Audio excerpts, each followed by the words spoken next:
নমস্কার, প্রতিদিনের রান্নাঘরে আপনাদের সবাইকে অনেক অনেক স্বাগত। আজকে আবার নতুন একটি পর্ব শুরু করতে যাচ্ছি। আজকে আপনাদেরকে দেখাবো ইলিশ শুটকির রেসিপি। আপনারা পুরো রেসিপিটি দেখে নেবেন আর আমাদের সঙ্গে থাকবেন। চলুন তাহলে চলে যাই রান্নাঘরে।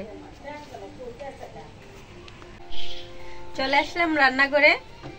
আজকে যেহেতু আপনাদেরকে ইলিশ শুটকির রেসিপি দেখাবো, সেই জন্য এখানে আমি নিয়ে নিয়েছি ইলিশ শুটকি।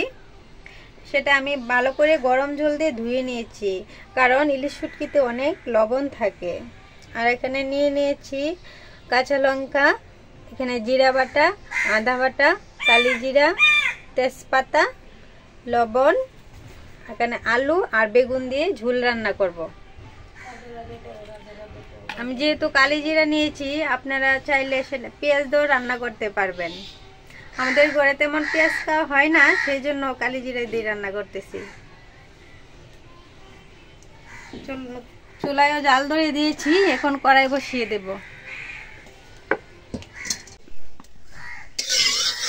কড়াইয়ে তেল দিয়ে দিয়েছিলাম, তেল গরম হয়ে এসেছে। এখন প্রথমে আলুগুলো ভেজে নেব। আলুগুলো আমি সিদ্ধ করে তারপরে পরিষ্কার করে নিয়েছি।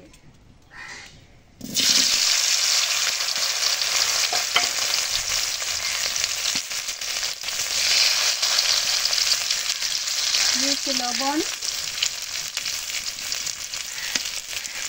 হলুদের গুঁড়ো। এখন আলুগুলো ভালো করে লাল লাল করে ভেজে নেব।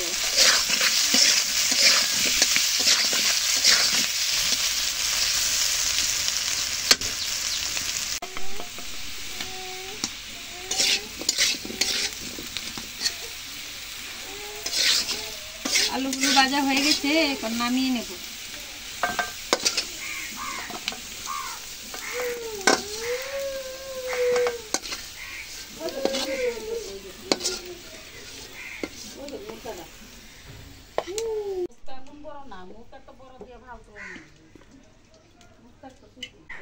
এখন ঝোলটা রেডি নেব।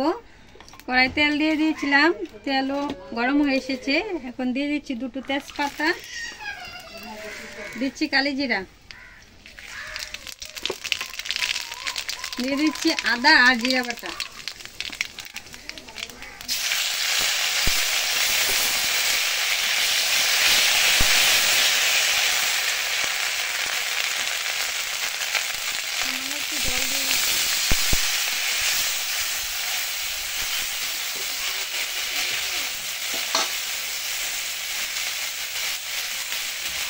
হলুদ গুঁড়ো,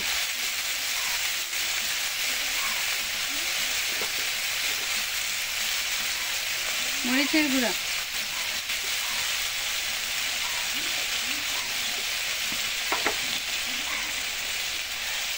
ধনিয়া গুঁড়ো,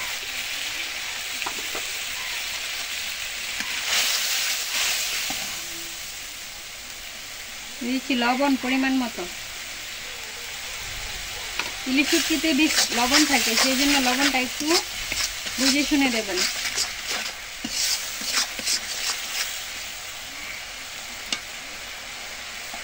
এখন একটু কষিয়ে নেব। কষানো হয়ে গেছে, মশলা কষানো হয়ে গেছে। এখন দিয়ে দিচ্ছি বেগুনগুলো।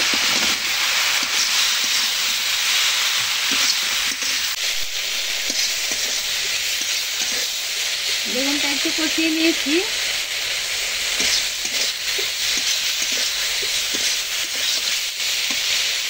এখন দিয়ে দেব শুটকিগুলো।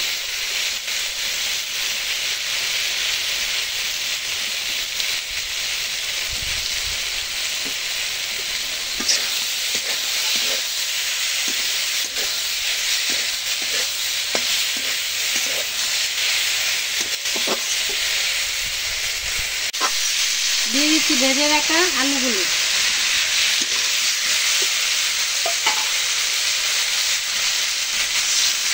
পরিমাণ মতো জল দিয়ে দেব।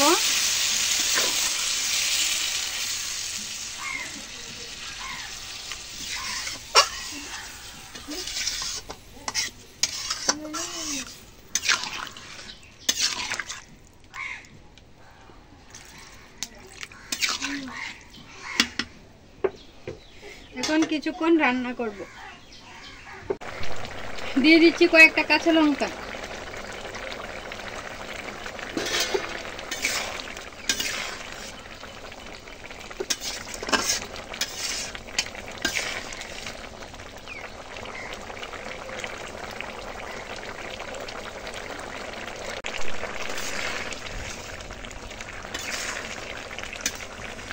তরকারি রান্না হয়ে গেছে, এখন এটা নামিয়ে নেব।